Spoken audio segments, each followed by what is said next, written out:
Hello and welcome to this video. Today, I'll guide you step by step on how to change your sending email address in ConvertKit. It's super easy to get started. If you'd like to follow along, check the description below for a free trial link, or simply log in to your ConvertKit account. Once you're logged in, click your profile picture or name at the top right corner, then select Settings from the drop-down. In the Settings menu, scroll down until you see the Email section and click on it. Now, delete your current email and click Add From Address to enter a new one. Type your name. This will appear in the From field of your emails. Then enter the new email address you want to use for sending messages. After entering the details, click Add Email to save it.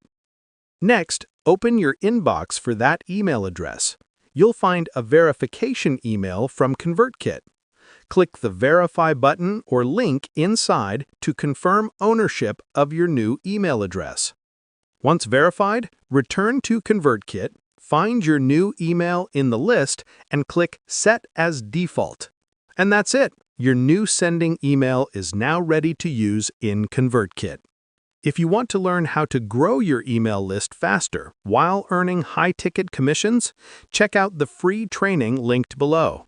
Thanks for watching, and I'll see you in the next video.